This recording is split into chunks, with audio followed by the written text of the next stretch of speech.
men interviewed claimed to do some kind of physical exercise, while 50% of the women we talked to said that they follow a regular program of exercise. We also talked about watching sport on TV, and both groups claimed to spend some time on this. 41% of men interviewed do this and 30% of women. We also wanted to find out exactly what form of exercise these people do, so we asked about different sports and activities. Jogging was by far the most popular, with 20% of men and 18% of women. Most of them do this during the week, either in the morning before going to work or in the evening after work. Football was also popular with the men. 13% claimed to play, mainly at the weekend, on Saturdays. Before you hear the rest of the conversation, you have some time to look at questions 5 to 10.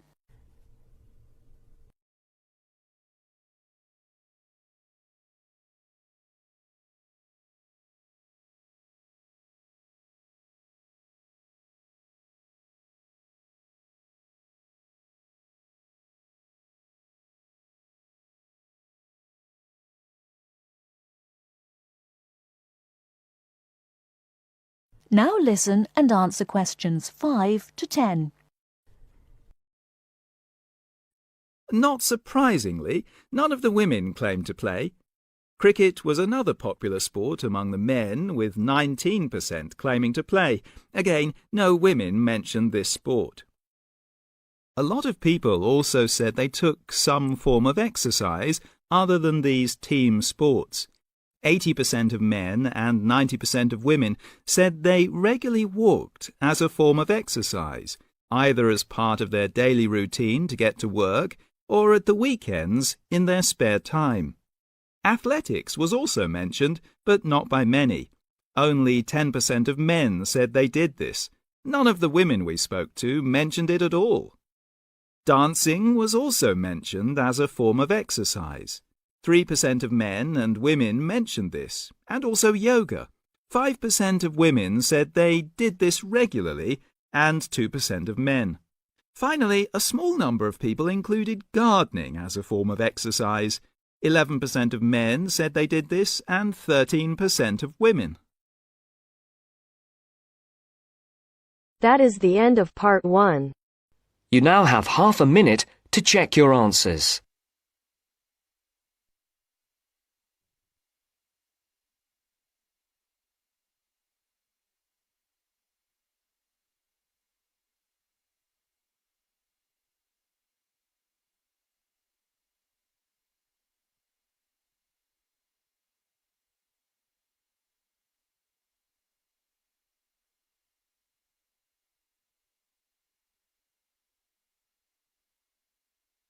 Now turns to part 2. Part 2. You will hear an extract from a talk about employment interviews. First, you have some time to look at questions 11 to 14.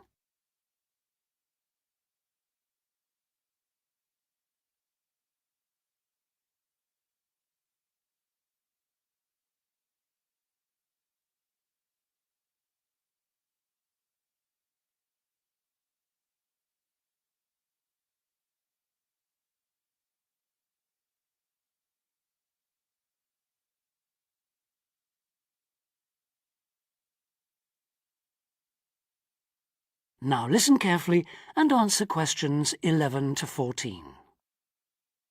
Today I have with me Sandy Richardson of the local Workforce Center, and she'll be talking about that critical step towards the goal of employment, the interview. Sandy, what is an interview for, and what's the best way to approach it? A job interview is simply a meeting between you and a potential employer to discuss your qualifications and see if there is a fit. The employer wants to verify what they know about you and talk about your qualifications. If you have been called for an interview, you can assume that the employer is interested in you. The employer has a need that you may be able to meet, so it's your goal to identify that need and convince the employer that you're the one for the job. As everyone knows, interviews can be stressful. but when you're well prepared, there's no reason to panic. Preparation is the key to success in a job search, and you can begin by collecting together all the documents you may need for the interview, such as extra copies of your resume, lists of references, and letters of recommendation. You could also take some work samples, selecting from what you have designed, drawn, or written, for instance. And make sure you have a pen and pad of paper for taking notes. The next step is to find out about the post. The more you know about the job, the employer, and the industry, the better prepared you will be to target your qualifications. Always request a job description from the employer and research employer profiles at the Chamber of Commerce or local library. You could also try to network with people who work for the company or with employees of companies associated with it. The next step is to match your qualifications to the requirements of the job. A good approach is to write out your qualifications along with the job requirements. Think about some standard interview questions and how you might respond. Most questions are designed to find out more about you, your qualifications, or to test your reactions in a given situation. If you don't have any experience or skills in a required area, think about how you might compensate for those deficiencies. Before you hear the rest of the talk, you have some time to look at questions 15 to 20.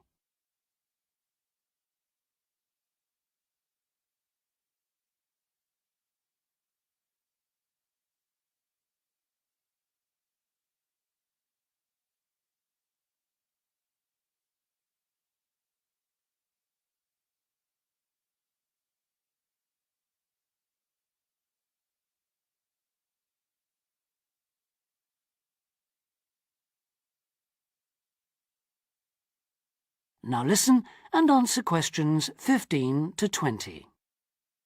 During an interview, it's important that you be yourself. Get a good night's sleep and plan your travel to be there in plenty of time so that you're not arriving out of breath with 30 seconds to spare. Don't, though, present yourself for the interview too early, 10 minutes at most. In the interview, listen carefully to each question asked. Take your time in responding and make sure your answers are positive. It's important to express a good attitude and show that you're willing to work, eager to learn, and are flexible. If you are unsure of a question, don't be afraid to ask for clarification. In fact, it's sometimes a good strategy to close a response with a question for the interviewer. In general, focus on your qualifications and look for opportunities to personalize the interview. Briefly answer questions with examples of how you responded in comparable situations, from either your life or previous job experiences. Something you should avoid are yes or no responses to questions, but don't dwell too long on non-job related topics. Use caution if you are questioned about your salary requirements. The best strategy is to avoid the question until you have been offered a job. Questions about salary asked before there is a job offer are usually screening questions that may eliminate you from consideration, so be warned.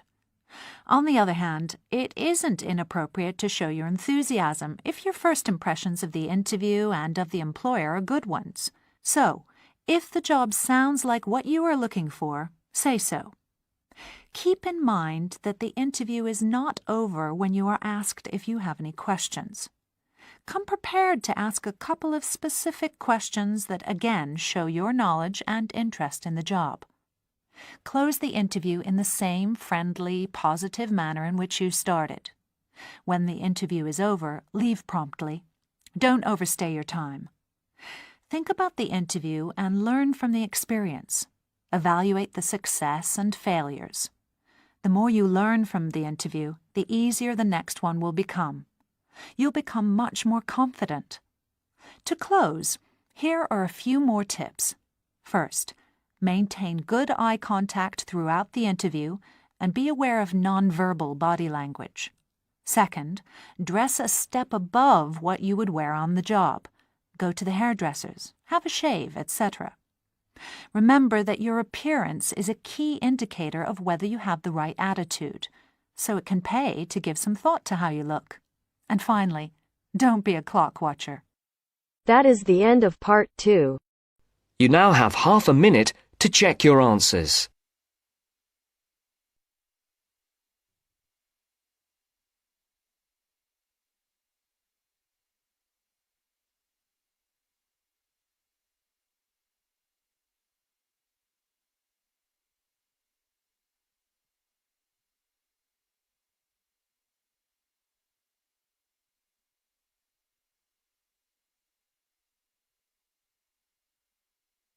Now turns to part 3. Part 3. You will hear a talk about safety in different regions. First, you have some time to look at questions 21 to 24.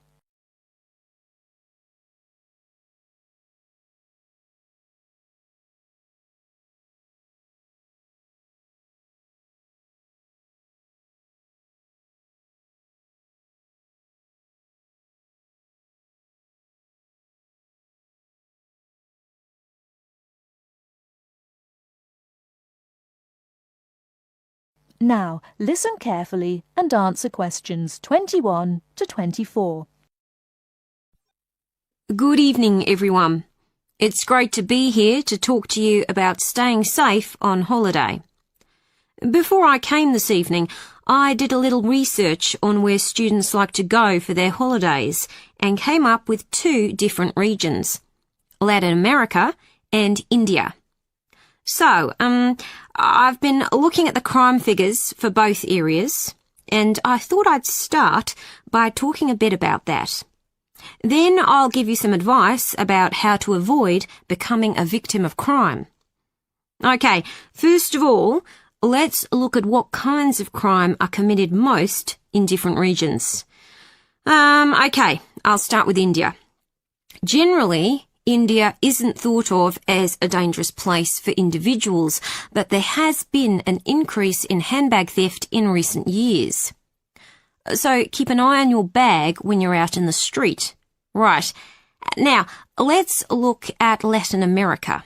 Of course, you do realise that not all Latin American countries are the same, but it is true to say that guns are used in a high percentage of crimes across the region.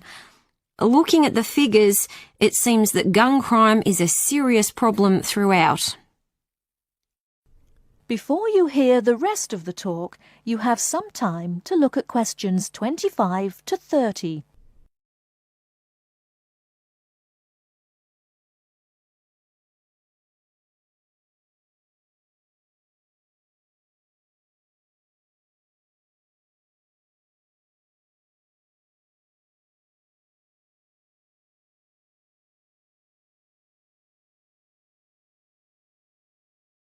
Now listen and answer questions 25 to 30. I can see some of you are thinking that it all sounds rather dangerous, but I know lots of people who've been there and had a really great time. They followed advice from the authorities, like making sure they didn't wear expensive jewellery in the street. And I'd certainly advise anyone travelling to Latin America to do the same. Another thing you should be careful of is not to go to lonely places at night. But of course, that's the same anywhere. But I must say, you do have to be very careful in some parts of Latin America when you take your money out of a cash machine. Sometimes you find that thieves stand very close to people at cash machines and take their money as it comes out. Okay, so now I'll finish by talking a little bit about India. I've actually been to India, and I didn't have any feeling that it was dangerous at all. First of all, I went on an organised tour with a group of people. This is definitely the best way to go because it's so much safer. I mean, I didn't go anywhere without the group, and we had a tour guide who spoke the local language and knew the area. In fact, I remember now, she warned us not to go off with strangers, even if they seem nice and friendly. But again, you wouldn't do that at home either, would you? That is the end of part 3. You now have half a minute to check your answers.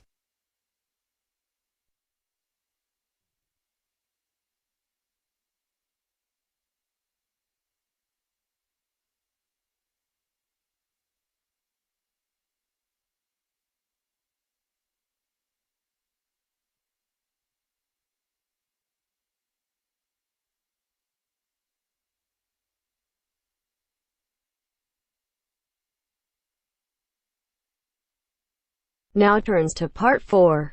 Part 4. You are going to hear a talk on the writer Charles Dickens, given by a university lecturer to a group of students. First, look at questions 31 to 35. Note the example that has been done for you.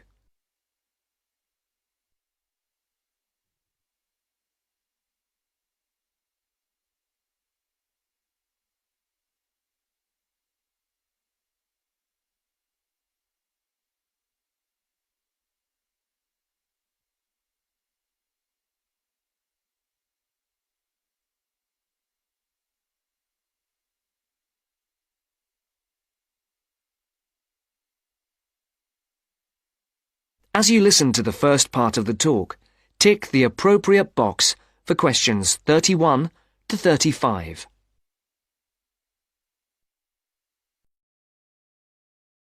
Good morning. My name is Professor Sarah Lennon, and I'm here today to talk to you about the works of one of the greatest writers in the English language, Charles Dickens. He wrote many books, and if we bear in mind that there are over 2,000 characters in his stories, we can get an idea of the complexity of his work. I've selected one novel from your reading list that I would like to talk about to illustrate his genius, namely Dombey and Son. But before we look at this work in earnest, I thought it might be a good idea to have a quick look at his life, and also at a few of the major events that happened during his lifetime, so that we can try to put his writing into perspective. Dickens was born on the 7th of February, 1812, at the time when his father was working in Portsmouth Dockyard. His father was transferred to London in 1814. To help give us a picture of the time Dickens was born into, it's worth noting that in 1814, when Dickens was 2, the first efficient steam locomotive was constructed in Newcastle upon Tyne. Then, in 1817, the year that Queen Victoria was born and Waterloo Bridge in London was opened, the Dickens family moved away from London. And to give Dickens' life a literary perspective, in the following year, works by other famous English writers were published: Jane Austen's Northanger Abbey and Persuasion, Mary Shelley's Frankenstein, and Scott's The Heart of Midlothian. When Dickens was almost 10, his family circumstances changed, and in 1822 the family moved back to London. In 1824, John Dickens was arrested for debt and imprisoned in the Marshalsea, near London Bridge, in London. This event had a profound effect on Dickens' writing. From 1827, Charles Dickens had various jobs as solicitor's clerk, freelance reporter, and newspaper reporter. Before the speaker continues the talk, look at questions 36 to 40.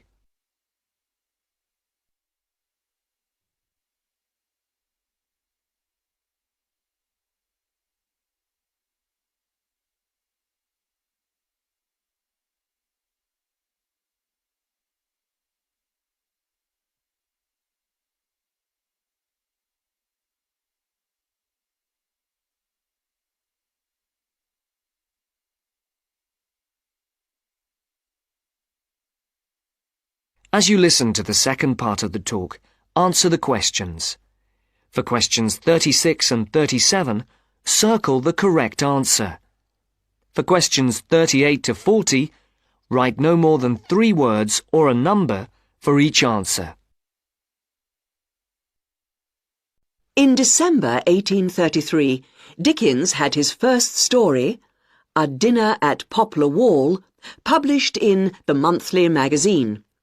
In the same year, the SS Royal William became the first vessel to cross the Atlantic Ocean by steam alone.